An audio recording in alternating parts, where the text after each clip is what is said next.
Hello students, good morning to all of you. Today we will start new chapter 8, Human Health and Disease, and this is the last chapter your half yearly course. Okay, आपके half yearly course में 6 chapter आएंगे. हमने 5 हम कर चुके हैं.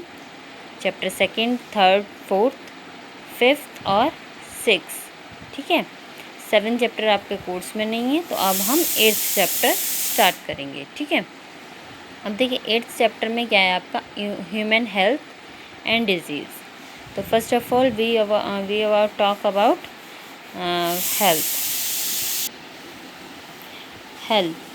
Health जो है, देखो पर्सन की जो हेल्थ है वो उसके 3 मेन कॉज हैं जो कि अफेक्टेड करती है. ठीक है, एक है जेनेटिक डिसऑर्डर जो कि चाइल्ड में बाय बर्थ डिफिशिएंसी है या कोई उस डिफेक्ट्स है.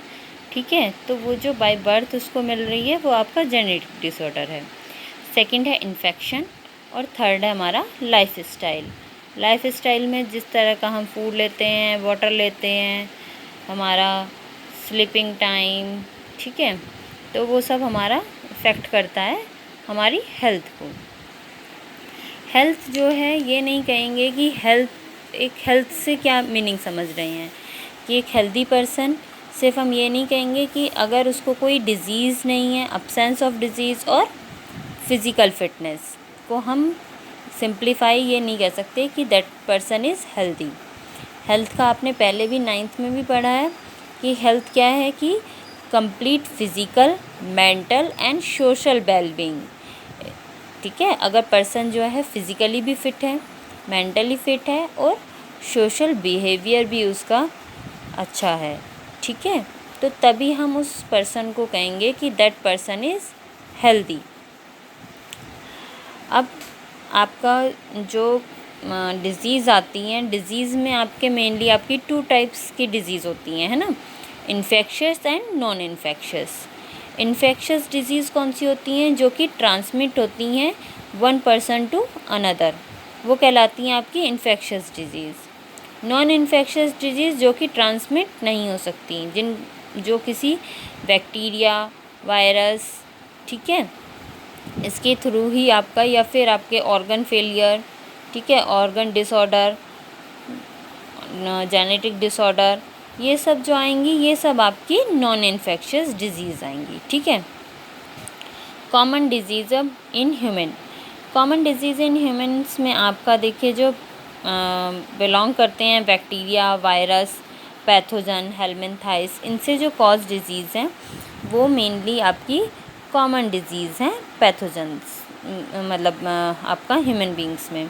और इन डिज़ीज़ कॉजिंग ऑर्गेनिज्म को हम क्या कहते हैं, पैथोजन्स. ठीक, all parasites are those pathogens and they cause harm to host by living cell. अब हम ले लेते हैं जैसे कि एक बैक्टीरिया है आपका साल्मोनेला टाइफी, है ना. साल्मोनेला टाइफी क्या कॉज करता है आपका, typhoid that is the type of fever. ठीक है, एक तरह का फीवर है टाइफाइड, आपने सुना भी होगा. ठीक है, तो ये कौन कॉज करता है, साल्मोनेला टाइफी.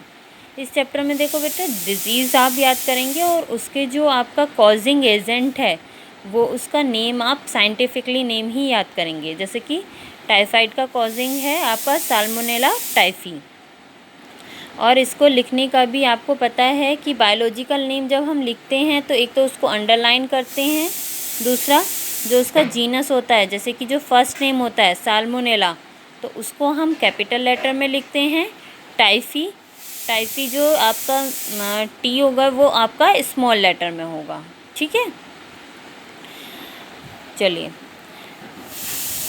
जीनस को कैपिटल लेटर से स्टार्ट करेंगे और स्पीशीज़ को हम स्मॉल लेटर से स्टार्ट करेंगे, और दोनों को ही अलग अलग अंडरलाइन करेंगे, जीनस को भी और आपका स्पीशीज़ को भी. ये आपका वे है writing of biological name. Okay, salmonella typhi जो है वो किसके थ्रू आता है, आपका कंटेमिनेटेड फूड और कंटेमिनेटेड वाटर के थ्रू माइग्रेट करता है. ये आपका बैक्टीरिया हाई फीवर कॉज करता है, weakness, stomach pain, constipations, headache and loss of appetites ये इसके कॉमन सिम्टम्स हैं इस डिज़ीज़ के। ओके, टाइफाइड फीवर जो है किसके थ्रू आपका कंफर्म होता है, उसके लिए एक टेस्ट होता है जिसको हम बोलते हैं विडाल टेस्ट। ठीक है, विडाल टेस्ट के थ्रू ही आप बता सकते हैं that person is causing by typhi. ठीक है, and that is suffering from typhoid. Okay, next आपका आता है निमोनिया। निमोनिया जो कॉज होता है वो होता है बैक्टीरिया स्ट्रेप्टोकोकस निमोनी। ठीक, तो इस तरह से आपको सिंपल लैंग्वेज में इसमें आपको गिवन है उसका नेम, डिज़ीज़ नेम और उसका कॉजिंग एजेंट नेम, या आप पढ़ेंगे। ठीक है, और आप जो हैं उसके फिर सिम्टम्स पढ़ेंगे। ठीक, क्लियर। तो ये आप निमोनिया के, कॉमन कोल्ड का, मलेरिया का ये रीड करेंगे।